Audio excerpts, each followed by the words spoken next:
It's my great honour and joy to be chair of Compass, and I welcome you all here today. I'm going to say a few more words in a bit. Compass, an organisation that wants to rock the boat, but knows when to do it.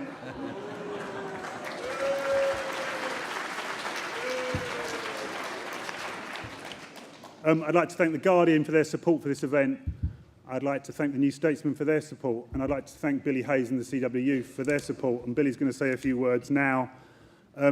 Unfortunately, there are too few trade union leaders who get it. Billy Hayes gets it. He knows how to look after his members, but he knows that the postal service, the Royal Mail, is there for everyone, and it has to be modernised, but it has to be modernised in the public sector. It's been a huge privilege of mine to work over the last few weeks and months with Billy Hayes to try and get the modernisation of Royal Mail by consent. Billy, could you come and talk to us, please?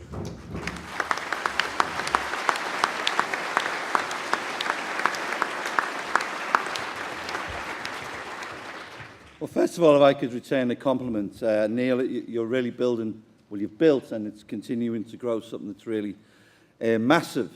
If there's one thing that, this morning, just as I got here, one thing that struck me about Compass was the music you played. I mean, anyone that puts on the Kings of Leon and the Killers in the run-up to talk about where we are in Britain certainly understands that we live in modern times, and it's getting into where we are. But obviously the slogan for this conference is no turning back, and we're going to have a debate around what apparently is a negative theme, such as no turning back. But these are unusual times. If we first agree the failure of neoliberalism, then at least we have an initial platform for progress. We're in the worst global economic situation since the Second World War. Public support for the Labour government initially rose as it became clear that the state intervention was necessary because of the general market failure. But instead of using public money to nationalise the banks, huge sums are being used to bail them out. Had the banks been nationalised, then they could have been directed to ensure investment continued.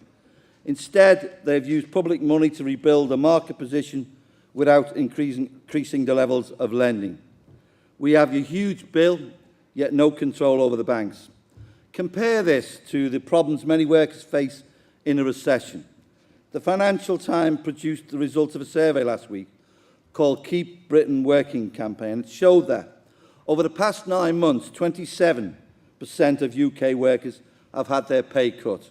24% have had their hours reduced, and 24% have lost benefits. This showed that the survey also showed that 37% had experienced one of these changes.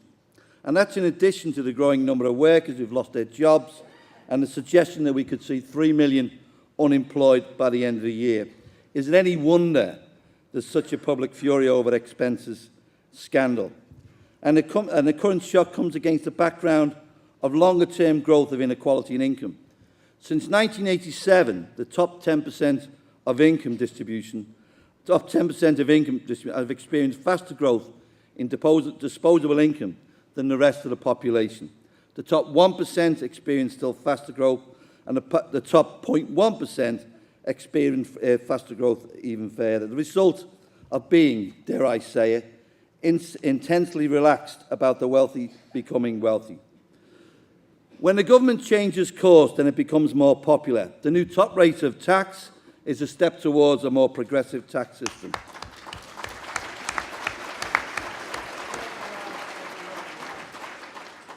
And we just need to ignore the squeals from those who would say that it's going to destroy Britain. Local government associations say that 5 million people will be on the council house waiting list by 2010. Now, we know Mr. 10% is going to create a racket about it. But Andrew Lansley's gaffe about the 10% reduction in health and education budgets. So the government do need to talk about public spending. But let's start talking about scrapping ID cards that are going to cost this country £56 billion.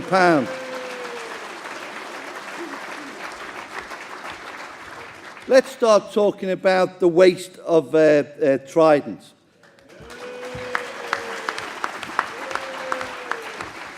Obviously, this has been a bad week in terms of, a very bad week in terms of the growth of the BNP, and I'll come on to that in a second. But I want to say a little bit about voting reform.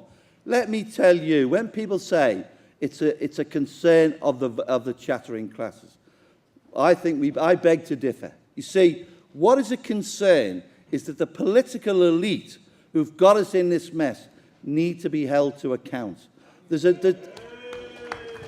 Getting a rally here. And we need to have a debate about voting reform that talks about votes having equal value. How can it be? How can we re-energise our country when in some parts of the country, whatever you vote doesn't count? So we need to have a discussion about voting reform, and I certainly will be leading that discussion within the CW. It's not a chattering class issue. It's an issue that goes to the fundamentals of our society.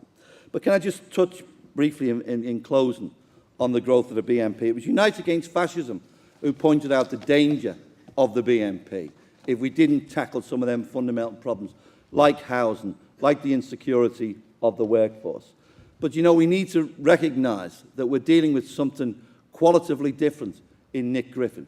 Nick Griffin is intelligent, he's charming, and he's persuasive. So we need to understand these are fascists in suits. Nick Griffin, I believe, is the Hannibal Lecter of British politics. And we all know what Hannibal Lecter was and what he was up to. So we need to re-energise our movements. We live in strange and exciting times, and I want to just once again congratulate Neil for this movement that you've built and are continuing to build. Thank you very much.